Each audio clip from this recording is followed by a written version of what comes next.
Assalamualaikum warahmatullahi wabarakatuh. Waalaikumsalam warahmatullahi wabarakatuh. Selamat siang, salam sejahtera, namo buddhaya, salam kebajikan, salam sejahtera, Om Swastiastu, tabe salamat lingus, nalatai sembah sujud, karedem malempang, adil katalino, bacurane kasarunga, basengat kajubatan, arus.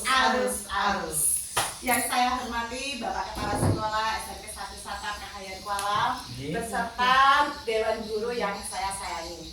Terima kasih atas kesempatan dan waktu yang luar biasa ini sehingga saya Swasti Dia Lestari CGP Angkatan 10 dari SMP 1 Satap Kahayan Kuala Kabupaten Pulang Pisau akan memberikan sedikit ilmu, semoga bermanfaat. Jadi yang akan saya bahas yaitu tentang diseminasi budaya positif.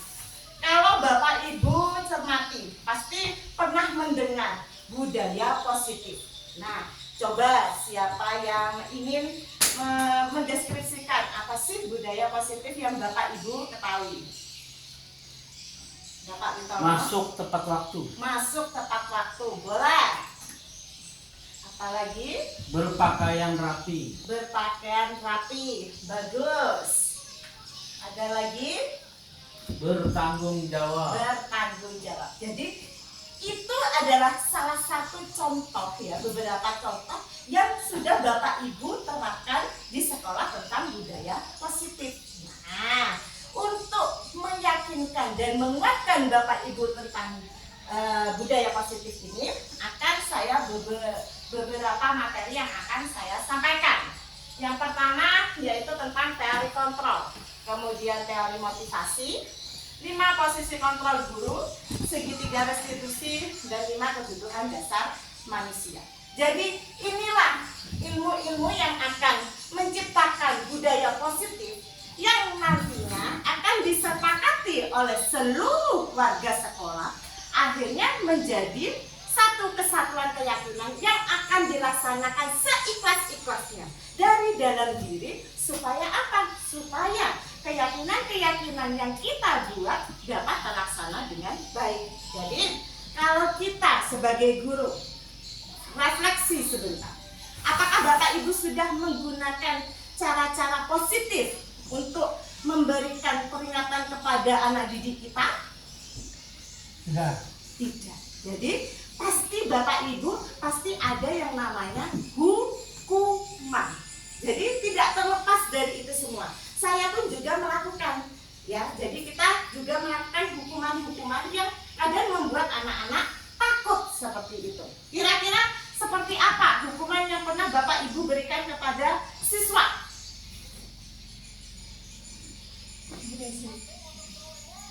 Atau berlari di lapangan? Pernah? Bernyanyi. Oh, bernyanyi itu salah satu contoh budaya positif. Nah, sekarang kita bicara hukuman dulu. Push up boleh. Jadi Mengumpulkan sampah di lapangan. mengumpulkan sampah di lapangan itu salah satu contoh dari budaya positif. Jadi kalau hukuman itu sifatnya adalah memaksa anak-anak, menyiksa anak-anak secara fisik maupun secara psikis, itu disebut hukuman. Dan kita sebagai guru banyak yang melakukan hal itu. Nah, untuk kedepannya supaya budaya positif ini tercapai, bisa dilaksanakan di sekolah, kita harus menghapus yang namanya hukuman. Jadi saya akan menjelaskan pertama adalah positif, ya.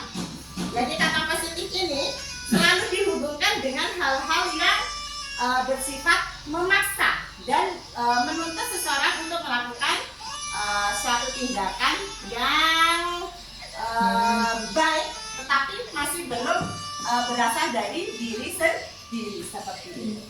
Jadi kita harus membuat anak-anak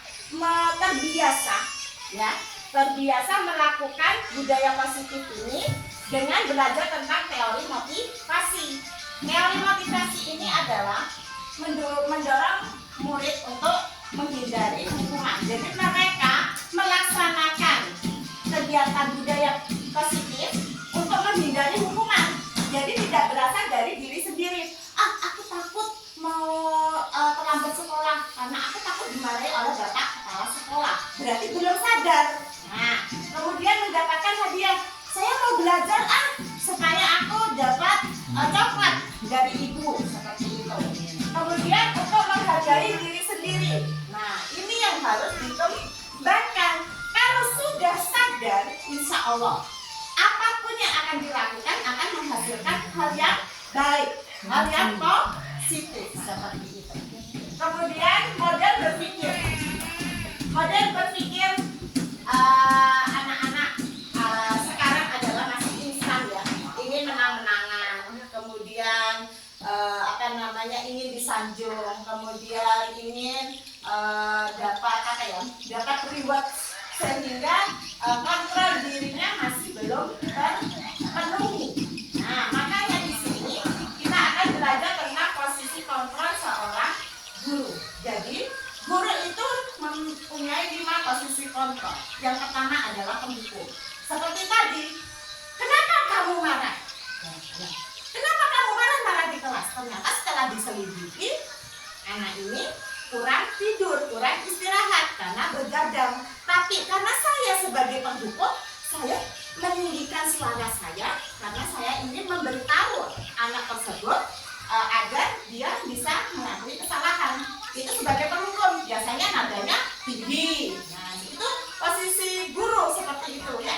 Kemudian kalau membuat rasa bersalah, biasanya kalau membuat rasa bersalah suaranya lebih rendah seperti itu. Jadi, kenapa kamu manusia? Apa yang kamu perbuat apa tidak menyakiti orang tuamu? Tujuannya sekolah adalah mencari ilmu seperti itu. Ini adalah posisi berbuat salah. Jadi di sini kita bisa merendahkan suara kita sehingga kita bisa membuat anak ini bersalah. Jadi anak-anak bisa dibuat dia itu gagal untuk membahagiakan orang lain. Kemudian teman, kalau teman itu CS-an, biasanya sering saya lakukan ya dengan senyum. Ayo, kenapa anak tidak masih belum bisa membaca? Oh, saya masih bekerja, Bu. Nah, sambil senyum-senyum itu adalah pola kontrol seorang guru sebagai teman. Nah, kalau pemantau hampir sama dengan berbuat salah, tetapi ini ada konsekuensinya. Nah, konsekuensinya. Jadi di sini anak sudah tahu yang dilakukan itu benar atau salah. Nah, tapi sebagai guru kita masih memantau. Ya, berarti kalau kamu tidak mengerjakan soal, tidak mengerjakan PR-mu, konsekuensinya apa? Anak itu pasti bisa menjawab, baik Bu, konsekuensinya saya harus tinggal di kelas ketika istirahat. Nah, tetapi guru tetap memantau. Baiklah. Nah, guru akan memberikan kesempatan kepada muridnya. Baiklah, kamu silakan mengerjakan soal di dalam kelas, tetapi harus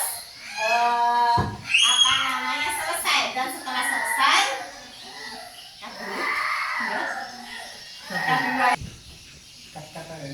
baiklah. Jadi posisi memantau ini kita sebagai guru memberikan arahan anak itu tahu konsekuensinya dan mampu melaksanakan hukuman atau bukan hukuman ya, konsekuensi dari yang dia jalankan. Kalau dia tidak bisa mengerjakan PR, berarti dia konsekuensinya tidak bisa istirahat, mengerjakan di dalam kelas, dan guru tetap memantau.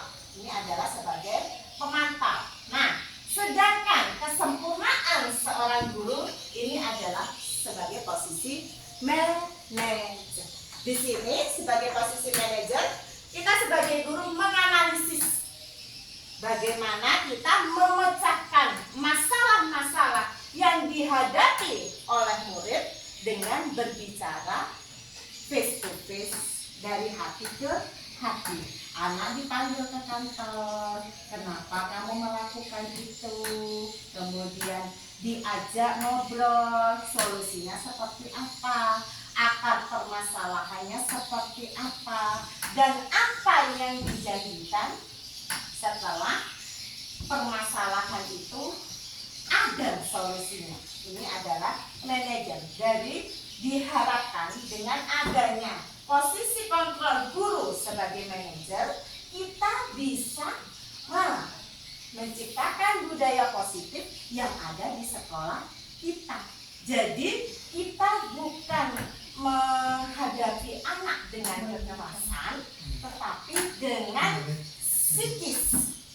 psikis yang sesuai dengan tahapan-tahapan umurnya. Seperti kita adalah anak yang menghadapi anak yang remaja, usia remaja. Jadi usia remaja itu adalah usia-usia yang masih rawan, masih mencoba. Benarkah kalau saya melakukan ini, orang tua saya tidak marah? Kalau saya seperti ini di sekolah, ibu guru tidak marah. Jadi mencoba ini adalah masa-masa remaja. Dan di sini sebagai manajer kita harus mampu mampu memposisikan kita sebagai guru menghadapi siswa yang remaja. Jadi beda ketika kita menghadapi anak SD, beda lagi ketika kita menghadapi anak SMA. Jadi posisi-posisi itu diharapkan anak-anak lebih terbuka sehingga keyakinan yang kita buat bersama dapat dilaksanakan, dapat teratasi dari diri sendiri. Kalau dari diri sendiri, insya Allah pasti hasilnya akan lebih baik seperti itu. Jadi, kalau kita sudah menguasai posisi-posisi kontrol yang kita miliki sebagai guru, maka ini kita juga harus belajar tentang 5 kebutuhan dasar manusia. Ada yang bertahan hidup. Berarti kalau bertahan hidup berarti berhubungan dengan apa? Ekonomi. Kebutuhan pokok manusia itu apa saja? Sandang, papan. Kalau sudah terpenuhi, seperti ini kebutuhan bertahan hidup, apakah seorang siswa dapat menjalankan aktivitas pembelajaran dengan baik? Kira-kira Bapak Ibu seperti apa? Tidak juga. Karena dengan kita sebagai manusia, setelah kita memenuhi kebutuhan pokok kita ini, setidaknya akan memberikan modal untuk melakukan aktivitas yang lebih baik ke depannya. 50% ketika kita bisa memenuhi yang namanya kebutuhan hidup. Gimana kita akan menerangkan kepada siswa ketika siswanya lapar? Coba seperti apa? Apakah dia bisa konsentrasi? Ada. Tidak, pastinya pasti gelisah. Persoalan ini pernah terjadi di kelas Bapak Ibu?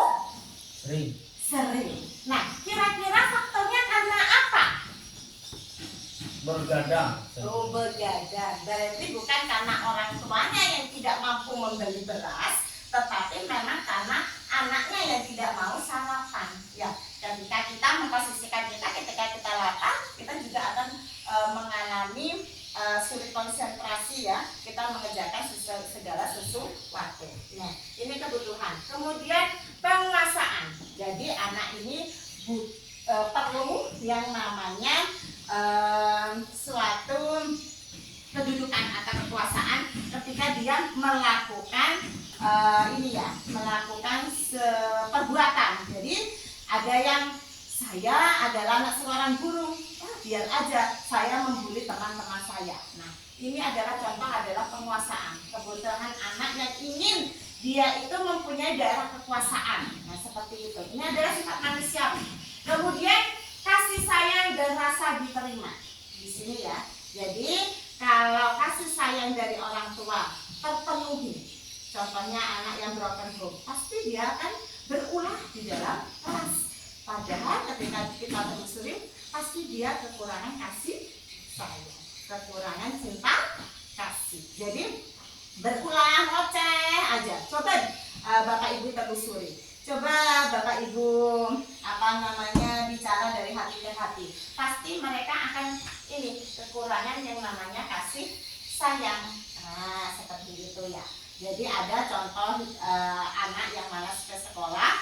Jadi setelah saya tanyai, saya telusuri latar belakang keluarganya. Oh, memang ternyata di dalam keluarga tersebut memang ada permasalahan sehingga anak itu menjadi malas untuk pergi ke sekolah, malas untuk belajar. Nah, ada pendekatan-pendekatan khusus ketika kita sudah tahu anak ini baterainya kurang kasih sayang seperti itu. Jadi 5 kebutuhan dasar manusia itu kita ibaratkan sebagai baterai. Kalau baterainya itu menurun, pasti volume dari sebuah bukan hanya volume, cara kerja dari sebuah produk pun juga akan menurun seperti itu. Jadi kita pasti akan tahu, oh ini baterainya yang harus diganti. Begitu juga dengan kebutuhan dasar manusia. Kemudian kesenangan. Nah, kebutuhan akan kesenangan. Jadi anak-anak itu bosan. Oh bosan, nah kita harus ice breaking seperti itu. Jadi kita sebagai guru itu harus inovatif, kreatif dan ATM, amati, tiru dan modifikasi supaya anak-anak bisa belajar dengan senang, ya seperti itu. Akhirnya tercipta suasana kelas yang diharapkan anak-anak. Kalau suasana kelasnya sudah nyaman, insya Allah pembelajaran kita juga akan senang. Nah, seperti saya senang sekali ketika ada salah satu murid, Bu, kenapa nggak masuk kelas saya? Wah, itu berbunga-bunga hati saya seperti itu. Oh, berarti saya ini dianggap sebagai guru yang menyenangkan, dinanti oleh guru yang seorang dirindukan. Oh, dirindukan benar, Bu Desi. Dikasih Ya, seperti itu ya. Jadi itu. Kemudian kalau kebebasan, di sini kebutuhan akan kebebasan. Mereka akan bosan ketika anak-anak di sini kebebasannya dirampas ketika kita memberikan tugas dan tidak sesuai dengan minat dia.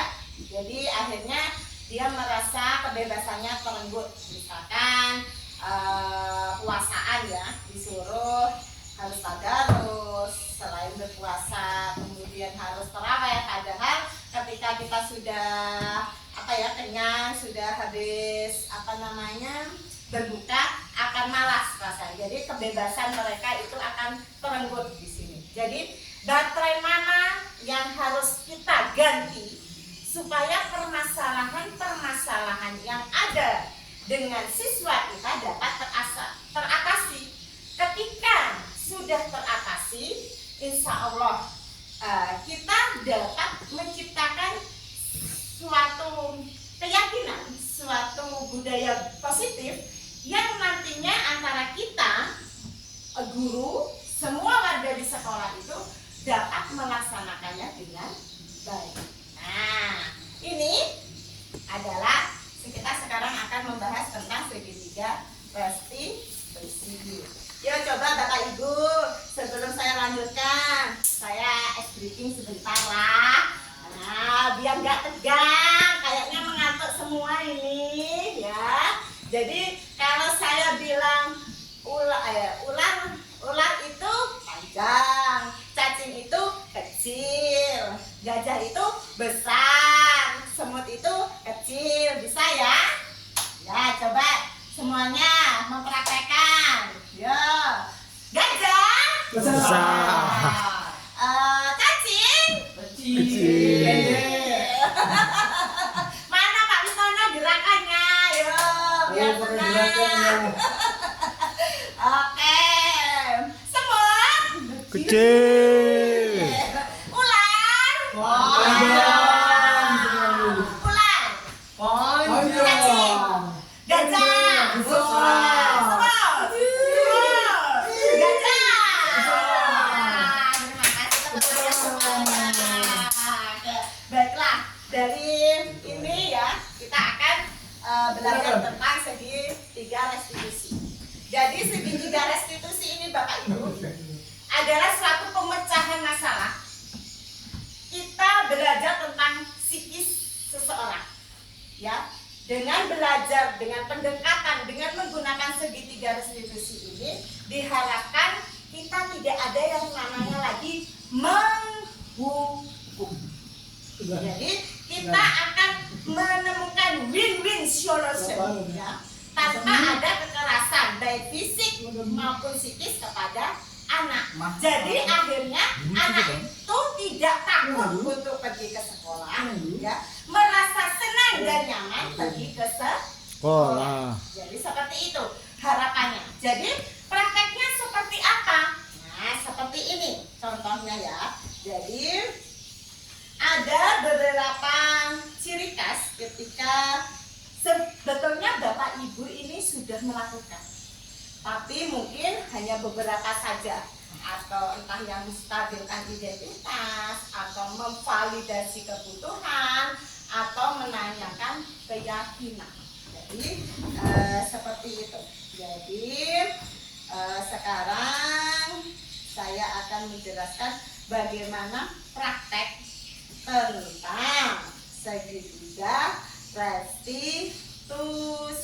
Jadi anak kita selidiki dulu apa permasalahan yang terjadi sehingga anak itu bermasalah.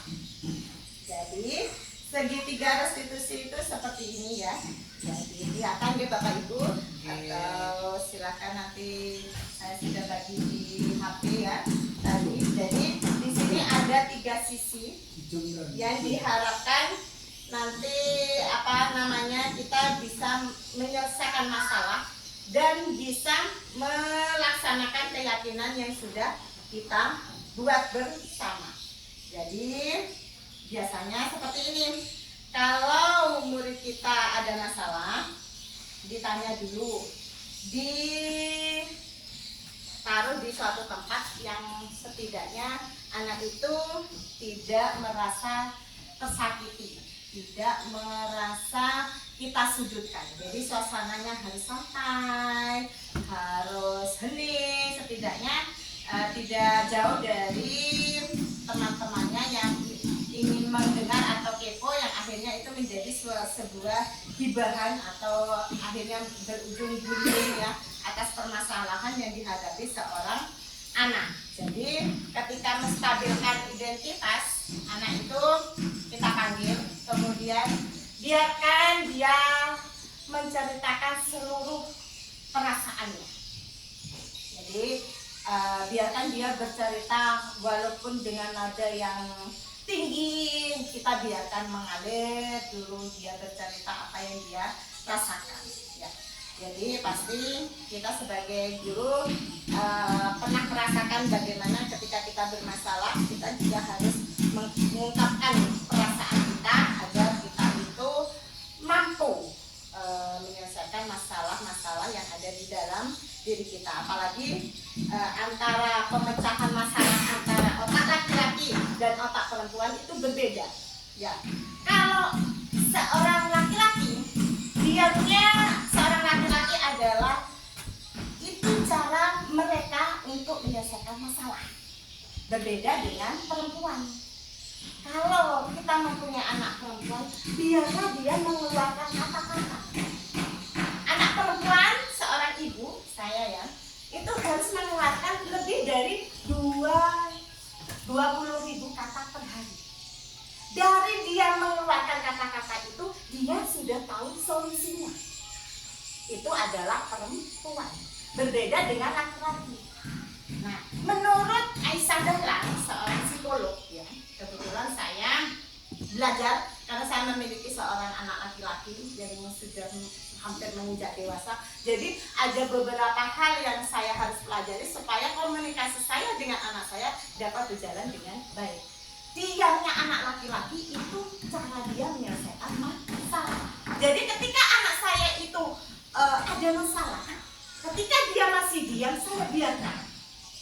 Aslinya di dalam hati saya juga gemas. Kenapa ya anak ini seperti itu ya? Tapi karena otak laki-laki itu hitam pada otak perempuan. Jadi saya biarkan dulu. Kalau dulu sebelum saya belajar tentang ilmu psikolog, saya itu gemes. Kenapa sih Len nggak mau ngomong apa sama mama? Selalu seperti itu. Berulang-ulang. Padahal otak laki-laki ketika ditanya berulang-ulang itu akan mengalami kejenuhan. Nah seperti itu. Jadi beda dengan anak perempuan. Jadi kalau borek. Jadi kalau bapak ibu, kalau bapak-bapaknya istrinya ngomel, biarkan aja, itu sudah dia akan menemukan solusinya, sudah seperti itu ya. Jadi kalau nanti bapak-bapaknya dia datang ke rumah, ya dibiarkan dulu sampai akhirnya dia, mas saya mau makan, mas saya mau makan. Dari situ akhirnya terjadi komunikasi yang baik. Jadi memecahkan masalah antara anak perempuan dan anak laki-laki itu juga berbeda. Kalau anak laki-laki jangan bertanya permasalahan ketika suami Anda atau anak-anak laki-laki Anda sedang lapar. Nah seperti itu, nggak akan masuk ke dalam otak. Jadi itu yang selalu saya camkan ya. Ketika saya juga belajar tentang ilmu itu diterapkan kepada anak saya, dan saya akhirnya sekarang saya belajar tentang segitiga restitusi ini, itu komunikasi antara anak laki-laki lebih nyaman. Karena menurut saya komunikasi anak laki-laki dan perempuan lebih sulit menghadapi anak laki-laki. Itu menurut saya ya, karena saya masih belajar dan terus belajar. Nah dari situ kita akan tahu menghadapi anak siswa perempuan dan siswa laki-laki. Kalau kita sudah belajar tentang penggunaan otak kanan dan otak kiri, bagaimana menghadapi. Nah di sini kita menstabilkan identitas. Setelah dia ngomel-ngomel, dia mencurahkan, saya bu, saya itu tidak bersalah, saya itu seperti itu. Biarkan dulu, biarkan mengalir. Kemudian setelah itu kita menanyakan, ya memang berbuat kesalahan itu adalah manusiawi. Dari situ anak itu yang nadanya tinggi akhirnya bisa merendah, stabil. Akhirnya, nah ini posisi kita di sini adalah menstabilkan identitas. Nah di sini ya. Kemudian tidak ada manusia yang sempurna. Dari situ akhirnya dia akan dingin. Nah seperti itu. Kalau anak laki-laki sudah makan, jadi kalau bapak ibu ada anak laki-laki ya dikasih minum dulu ya, dikasih makan dulu. Mungkin dengan itu akhirnya dia bisa mereda seperti itu. Jadi kata-katanya bisa di situ. Kalau kamu menyelesaikan dirimu sendiri terus menerus, apakah kamu bisa bersikap baik pada dirimu sendiri? Jadi ada kata-kata atau kalimat pematik yang bisa meredakan emosi. Nah ini disebut dengan menstabilkan identitas. Ya, tuh kalau misalkan laki-laki ya sudah suruhin banyu, wadah dulu. Kalau binian biarkan dia bercerita ngoceh-ngoceh dulu. Nah ini baru di sini. Setelah langkah ini setelah dia sadar, sudah dingin, baru tahap yang kedua disebut validasi kebutuhan. Nah ya, nanti jangan berpikir butuhnya orang Banjar ya. Validasi keperluan. Ya, di sini ya. Nah, di sini, tadi itu sudah ngoceh-ngoceh. Nah, di sini ini kita cari latar belakangnya. Apa sih masalahnya? Pasti kamu punya alasan. Nah, kenapa kamu bisa berbuat seperti itu? Nah, di sini ini memvalidasi kebutuhan atau keperluan. Jadi kalau kita sudah tahu di sini obatnya, nah kita lanjut kemudian adalah keyakinannya, keyakinan kelas atau pelanggar konsekuensi dari yang sudah dia lakukan. Misalkan seperti ini, masih ingatkah keyakinan kelas kita yang sudah kita buat? Nah misalkan si Aha rambutnya panjang, kita panggil, tanya dulu kenapa rambutnya panjang, kemudian bersemir. Nah dari interogasi itu kemudian kita nanyakan, apakah kamu tahu keyakinan kelas yang kita buat? Pasti akan tahu ya di sini. Kemudian apa konsekuensinya? Kita tanyakan di sini. Apa yang akan dia berikan solusinya? Jadi biarkan anak itu yang mencari solusi tanpa harus kita bentak-bentak seperti itu. Jadi ini adalah penerapan segitiga restitusi. Nah di sini ya. ini adalah pemecahan-pemecahan masalah yang harus kita terapkan kepada siswa supaya siswa itu mampu melaksanakan budaya positif yang kita ciptakan bersama seluruh warga di sekolah dengan ikhlas dari hati. Kalau sudah dari hati, insya Allah peraturan-peraturan itu tidak mengikat, tapi bisa dilaksanakan dengan baik seperti itu. Jadi kita akan belajar tentang keyakinan kelas.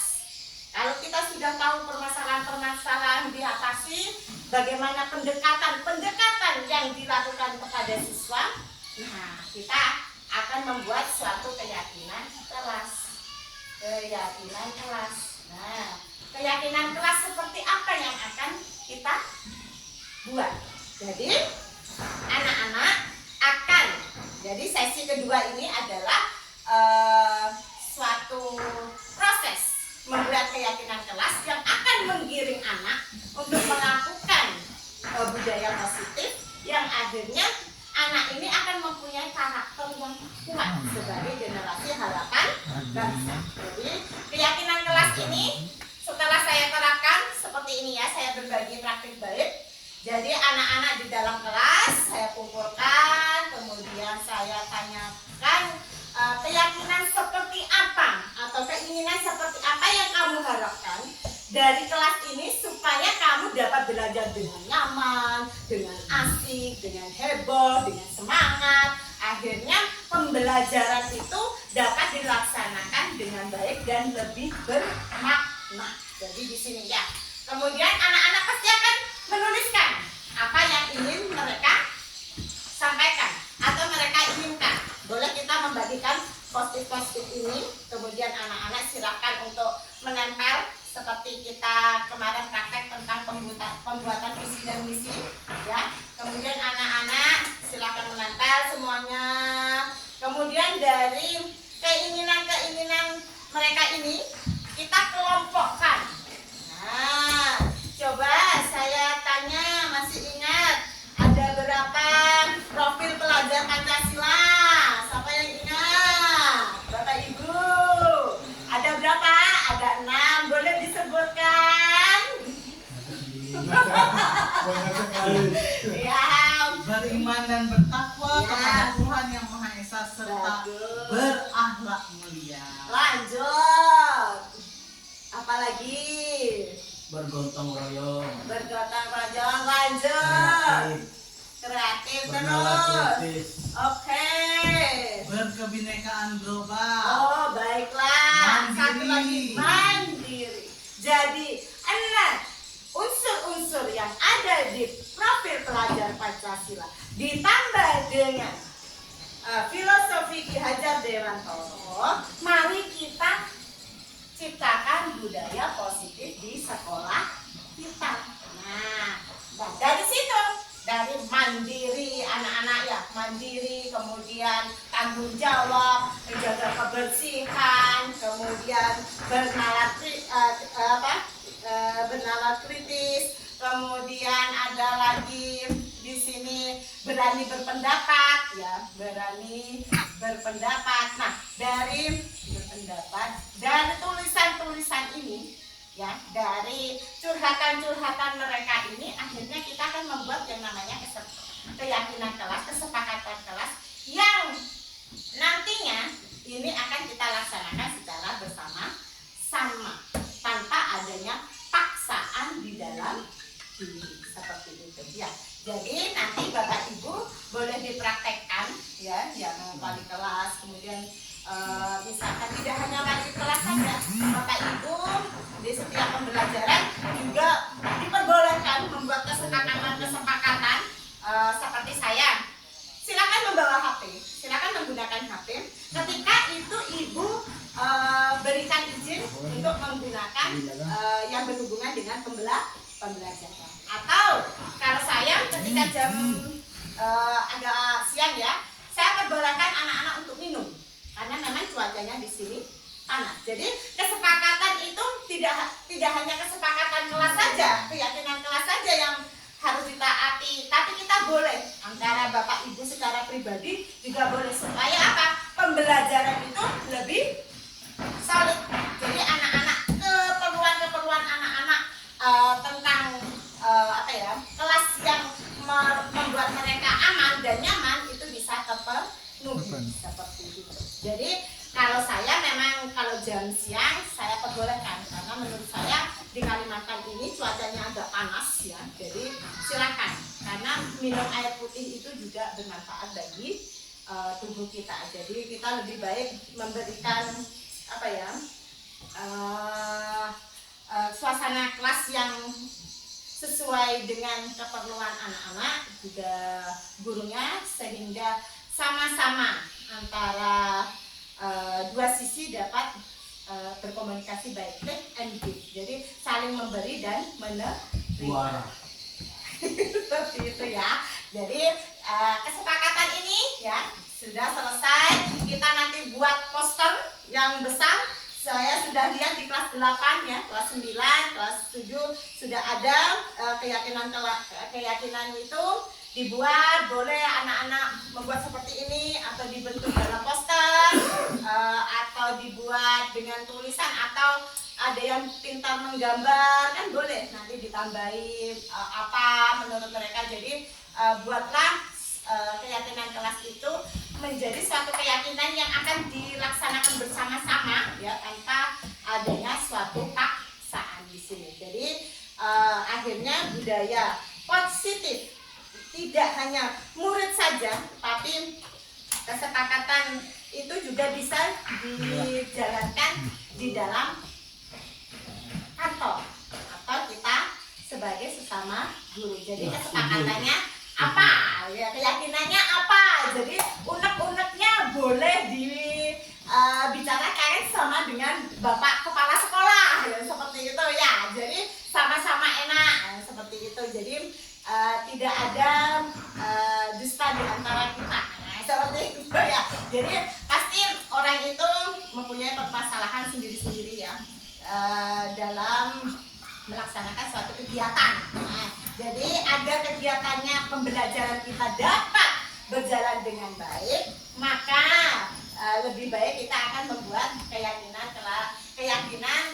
ketika kita bekerja. Seperti itu Bapak Kepala Sekolah. Akan kita coba ya membuat itu, sudah tertuang di visi misi juga bisa. Jadi kesepakatan kelas yang nantinya akan bermanfaat buat kita semua bisa dilaksanakan dengan baik. Coba sekarang Bapak Ibu boleh menuangkan suatu keyakinan yang ingin Ibu yakini, itu akan membuat Bapak Ibu di sini bergairah atau menciptakan sebuah budaya positif. Nah, boleh satu aja, boleh. Nanti saya akan membacakan. Jadi kita langsung praktek langsung ya. Jadi budaya positif yang ingin Bapak Ibu berikan atau inginkan supaya kita sebagai pembelajar menjadi lebih bersemangat, tidak hanya muridnya saja. Kita mulai dari diri kita sendiri ya, dari diri kita sendiri, dari keluarga, kemudian kita tularkan kepada anak-anak seperti saya yang sekarang mulai belajar tentang psikis seorang anak laki-laki, karena anak saya sudah beranjak dewasa. Dan semoga ilmu yang saya berikan ini bisa saya tularkan bagaimana mengatasi seorang anak laki-laki dan perempuan. Jadi kita nanti tidak terbebani dengan hal-hal yang apa ya, sepele sebetulnya. Bisa diselesaikan dengan baik tanpa ada kekerasan, sehingga komunikasi itu juga akan terjadi. Jadi kolaborasi antara sesama guru, murid, warga sekolah akan membentuk suatu budaya positif yang luar biasa di sini. Ya, jadi Ibu Desi, disiplin diri. Boleh menceritakan Ibu Desi? Ya, saya menuliskan di situ tentang disiplin diri. Ya, ya. Disiplin itu kan tidak hanya datang tepat waktu ya, tapi banyak makna dari kata disiplin ini untuk budaya positif ya. Selain datang tepat waktu, juga kedisiplinan guru-gurunya ya. Nah, ini yang harus kita atasi, karena salah satu disiplin itu kan misalnya keaktifan kita dalam bekerja ya. Misalnya selama ini banyak yang salah, mari sama-sama kita perbaiki. Masalahnya itu di mana? Solusinya itu apa? Nah, seperti itu ya. Sehingga kita semua sama-sama enak ya. Atasan enak, bawahan juga enak ya. Mari kita membangun komunikasi yang baik ya, yang Baju terbuka. yang banyak-banyak. Ya. Hai. Ya. Seperti itu aja, terima Ada kasih. duit, ibu. Itu Mama Ika loh. Jadi ini ya disiplin diri. Ayo gitu. Baiklah, ada iklan ya. Nah, ini salah satu budaya positif yang Baru bagus. sejam loh, masih lama itu. Nggak apa-apa, nanti bisa 2000. Tanggung jawab terhadap tugas dan kewajiban guru. Boleh diceritakan seperti apa Pak Bos, Pak Kepala Sekolah, silakan. Ini direkam. Banyak-banyak aja. 5-10 menit biar cepat habis. Terima kasih. Terima kasih untuk Bu Swasti dalam memaparkan diseminasi budaya positif ini. Sangat baik sekali, penjelasan pun sangat lugas dan sangat mudah dimengerti, dan kebetulan ini juga membahas tentang Budaya positif. budaya positif ya. Jadi kebetulan saya mempertanyakan masalah tanggung jawab dan kewajiban seorang guru. Mungkin Bapak Ibu guru merasa atau tidak merasa, saya tidak tahu. Tapi selama ini saya mengamati ada hal-hal yang ada meninggalkan tanggung jawab yang besar, khususnya kepada peserta didik yang dititipkan oleh orang tuanya, wali murid ke kita, diberi amanah untuk mendidik anak-anak mereka, tetapi kita kadang-kadang melalaikannya. Nah, itu yang harapan saya ke depannya, kita semua bisa mengambil tanggung jawab itu yang diamanahkan ke kita, supaya nanti memberi kelulusan kepada anak-anak, memberi pendidikan kepada anak-anak, memberi nilai tambah. Artinya dia masuk, nanti keluar ada nilai positif yang kita berikan kepada anak-anak. Itu ada pembedaan dari dia keluar di SMP ini, dari dia masuk sampai keluar itu ada pembedaan. Maksudnya seperti apa? Iya. Tadinya ketika sudah lulus dari SMP satu kaheng sekolah seperti apa? Nah, Harapannya seperti yang apa ya? yang seperti profil Pancasila lah, intinya tentang itu, yang mandiri, kreatif, gotong royong. Jadi bertakwa kepada Tuhan yang Iya. Maha Esa, seperti itu ya. Jadi tanggung jawab bersama. Ya, tanggung jawab bersama. Jadi Artinya tanggung jawab itu yang harus kita pikul bersama, karena kita sadar tadi orang tuanya sudah menitipkan, memberi amanah ke kita untuk mendidik anaknya. Nah, itu yang sering saya rasa dilalaikan. Jadi Bapak Kepala Sekolah ingin menciptakan budaya positif yang bertanggung jawab. Jadi tidak hanya kepada siswanya saja, tetapi juga kepada seluruh elemen yang ada di sekolah SMP 1 Satap Kahayan Utara. Jadi kita semua harapannya dengan adanya budaya positif yang kita ciptakan bersama, nantinya akan membuat kita lebih ikhlas melaksanakannya dan lebih ringan untuk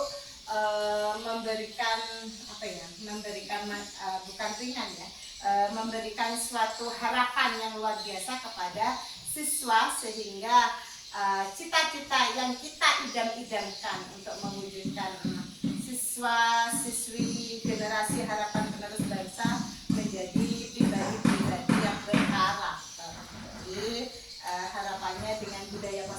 ini akan membuat kita semua menjadi lebih berkarakter. Kemudian ini ada cara ya, kalau ini mungkin memerlukan banyak waktu. Ini ada intervensi 30 detik ya. Jadi seperti ini kita langsung bisa menanyakan kepada anaknya secara langsung. Kalau permasalahannya itu cuma tidak seperti narkoba yang perlu penanganan yang panjang, kemudian penanganan yang serius, kita bisa menggunakan intervensi 30 detik. Jadi ketika ada anak bermasalah, kita panggil, kemudian langsung kita tanyakan, apa kamu ingin berbuat lebih baik? Ya, ada beberapa pertanyaan otomatis yang langsung kita gunakan supaya permasalahan itu bisa terselesaikan dengan cepat.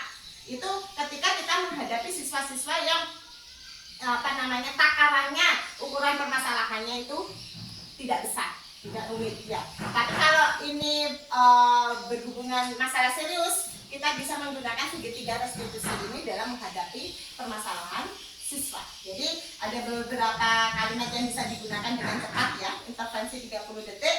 Contohnya seperti ini, apa kamu ingin berbuat lebih baik? Apa saat ini kamu sedang mencari orang yang sedang kamu inginkan? Jadi ketika dia marah, apakah kamu ingin meluapkan marahmu? Jadi dengan mempertemukan kedua belah pihak seperti itu ya, biar akhirnya mereka bisa menuangkan permasalahan-permasalahan yang terjadi. Kemudian apakah wajar membuat kesalahan? Bisa kita memperbaiki. Kemudian apa yang kamu lakukan saat ini sesuai? Dari situ kan dia bisa berpikir ketika dia mengusir temannya atau membuang sampah, kita langsung bisa menanyakan apakah perbuatanmu itu baik atau sesuai. Dari situ ya, itu permasalahan yang bisa diselesaikan dengan mudah. Kapan kamu siap untuk memulai? Ketika datang terlambat siswanya, kita langsung bisa menanyakan pada saat itu tanpa anak itu menjadi malu di depan kelas. Kemudian apa tugas kamu saat ini? Dari situ kan tugasnya itu kita bisa tanyakan apakah tugasmu sebagai pelajar itu sudah terpenuhi atau belum. Kemudian apakah yang kamu inginkan peraturannya apa. Jadi untuk hal-hal yang sepele langsung kita bisa melakukan intervensi 30 detik seperti itu. Jadi ya, dari setengah menit aja permasalahan itu sudah bisa terselesaikan. Nah, dari paparan-paparan yang saya berikan, apakah ada yang ditanyakan atau ingin ditambahi? Atau sudah paham semua yang sudah saya terangkan, saya jabarkan seperti itu? Kalau sudah, ya boleh Bapak. Terima kasih Ibu Swasti. Ya. Saya mau menanya 5 kebutuhan dasar manusia. Ya. Khususnya tadi ketemu ada mendengar, maaf saya tidak agak jelas membacanya apa. Itu nomor berapa tadi? Masalah bertahan hidup dengan penguasaan, kasih sayang dan rasa terima kasih, kesenangan, kebebasan. mungkin kasih sayang itu. Ya. Nah, apakah Ibu pernah ketemu kasus ini anak yang seandainya ketemu latar belakangnya rumah tangganya orang tuanya berantakan atau tidak berantakan ya maut lah. Apakah kita sebagai guru bisa terjun ke rumah tangga itu memperbaiki rumah tangga mereka dan memberi impact kepada anak, atau ada cara lain untuk memperbaikinya? Seandainya ketemu itu kan, seandainya kita ketemu orang tuanya bercerai atau orang tuanya pemarah atau sering bla bla bla. Nah, itu kan sulit tuh. Kita harus sebagai guru kan tadi harus bisa kita pintar menyelesaikannya. Nah, ketemu permasalahan itu bagaimana menyelesaikannya? Sedangkan itu urusan rumah tangga orang gitu. Mungkin sama besarnya dengan kasus narkoba, mungkin itu kan kasus apa yang tingkat kriminal. Kalau kita sampai terjun ke pihak lain, Terima kasih. Ya, terima kasih, luar biasa ya. Memang permasalahan-permasalahan apa namanya di sekolah itu bermacam-macam, terutama yang sudah berhubungan dengan kasih sayang. Ya, kalau anak sudah bermasalah, mencari masalah di kelas, itu merupakan suatu penyakit yang harus kita obati. Yang jelas tidak bisa kita hanya satu arah saja. Yang jelas kita harus mempraktekkan segitiga restitusi ini dengan beberapa ahli di bidangnya. Jadi ada guru BK, ada bimbingan, kemudian permasalahan. Kalau kita mencampuri sampai ke ranah keluarganya, itu tidak mungkin. Memang itu bukan ranah kita.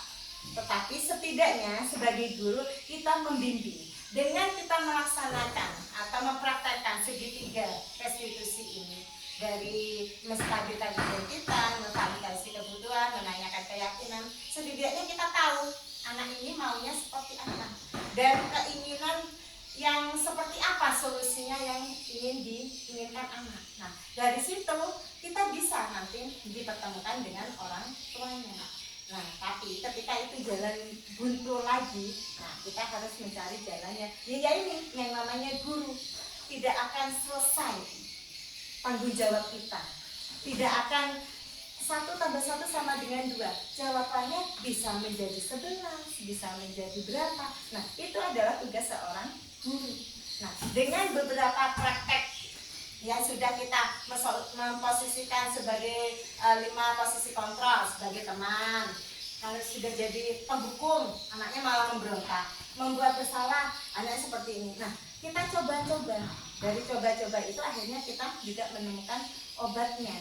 Nah, kalau sudah ada obatnya, yang jelas komunikasi antara anak, orang tua, dan guru harus kolaborasinya harus tetap terjaga. Istilahnya ini pengobatannya tidak tuntas Ya, harus berkelanjutan. Nah, seperti itu. Tapi setidaknya dengan kita mempraktekkan segitiga restitusi ini, setidaknya obat awalnya dulu, yang generik dulu, yang sakit panas dulu, geng. Nah, bisa terobati dulu. Nanti bisa kambuh lagi. Nah, berarti harus ditambahi lagi obat yang apa? Seperti itu ya. Kalau ini masih belum tuntas, oh berarti ada penyakitnya lagi, seperti itu. Dan insya Allah ketika kita mempraktekkan dan meyakini sebuah budaya positif, akan menciptakan anak-anak yang lebih terbuka. Ketika anak-anaknya itu terbuka, ya akan lebih bermanfaat komunikasi yang ada di antara kita. Jadi seperti itu. Nah, jadi dengan adanya komunikasi, kolaborasi, keterbukaan, apalagi kita menghadapi anak-anak yang remaja, ya. Ini anak-anak remaja ini adalah anak-anak yang masih ingin coba-coba. Jadi biasanya 0 sampai anak SD itu masih percaya kepada ibunya. Pasti ada kata-katanya. Katanya mama saya, katanya bapak saya, pasti seperti itu. Tapi ketika sudah menginjak remaja beda lagi. Nah, kenapa di dalam program guru penggerak ini ada sebuah paparan ilmu yang luar biasa buat saya, terutama bagi saya adalah seorang ibu, ini sangat bermanfaat ketika kita menyelesaikan masalah-masalah yang berhadapan dengan psikis seorang anak. Ya, permasalahan pembelajaran, motivasi pembelajaran sebagainya itu adalah sebuah karakter, sebuah psikis yang harus kita perhatikan di situ. Jadi komunikasi antara orang tua, guru dan murid itu sebetulnya sama ketika kita mampu mengaplikasikan ilmu baik terhadap anak dan murid, sehingga permasalahan-permasalahan itu dapat terpenuhi, dapat solusinya, sehingga sebuah keyakinan itu bisa dilaksanakan dengan baik dan akan mengakar di dalam diri kita. Kalau itu menjadi sudah karakter kita, akan lebih mudah. Jadi keberhasilan seseorang itu bukan kognitifnya saja, itu 20% saja. Tapi yang 80% adalah karakter. Nah, karakter itu yang menjadi tanggung jawab kita sebagai guru yang digugu ditiru, ya. Berarti pula apa itu beban sebagai seorang guru ini sangat berat sekali. Artinya kita bisa membuka semuanya baik dari karakter, kognitif dengan psikomotor segala macam. Jangan sampai psikis anak pun tahu. Jangan-jangan kalau kita buka semua tahu psikis keadaan karakter anak, jangan-jangan gurunya yang tidak siap psikisnya. Ya bisa. Jadi ya ini Pak, perlunya saya memberikan penyebar diseminasi budaya positif kepada Bapak Ibu di SMP 1 Kahayan Kuala, sehingga dengan ilmu-ilmu kita untuk mengatasi permasalahan-permasalahan dan bagaimana kita mempraktekkan membuat keyakinan kelas, kesepakatan kelas sehingga menghasilkan budaya positif ini, sehingga hukuman-hukuman yang membuat anak-anak itu takut. Dulu kita kan kalau ke sekolah saya takut karena saya nggak hafal perkalian, itu bisa teratasi sehingga sekolah menjadi enjoy, kemudian keterbukaan.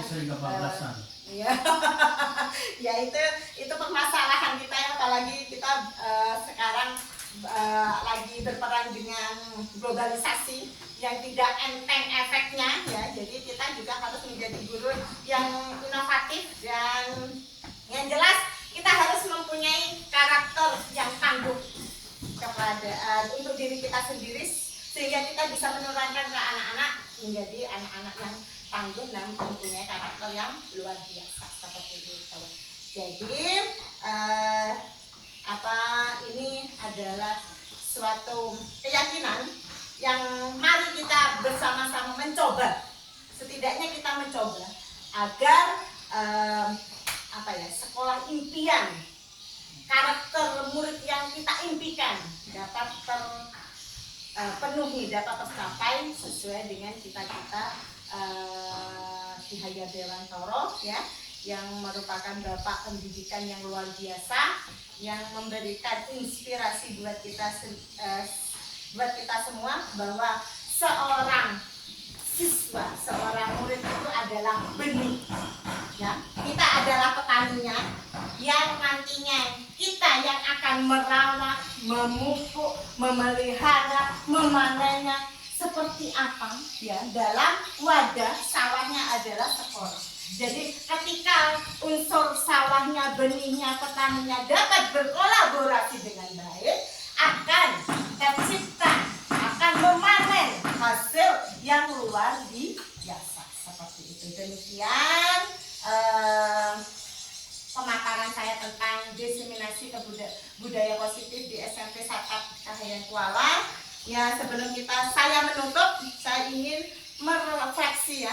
Kita refleksi dulu dari kegiatan yang sudah kita lakukan.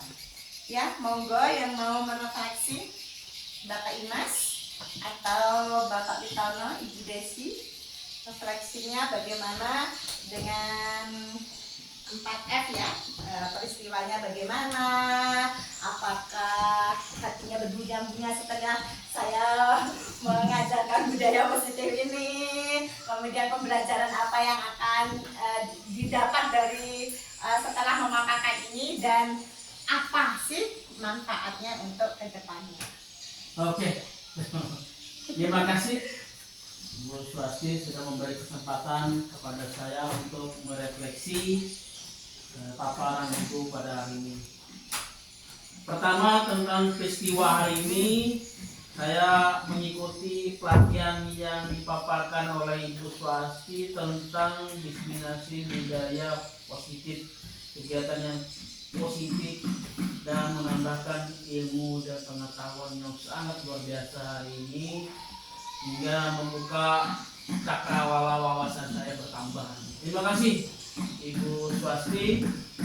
Dan masalah perasaan yang saya mengikuti, yaitu kegiatan ini sangat bahagia dan antusias saya hari ini. Pemaparannya sangat lugas dan objektif, membuat saya lebih cepat paham, Bu.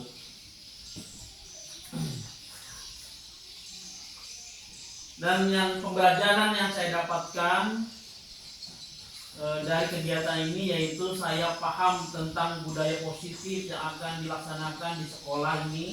Alhamdulillah, budaya positif membuat suasana sekolah sesuai impian dari semua warga sekolah. Jadi semuanya bisa tercover oleh guru-guru hebat. Nah, rencana ke depannya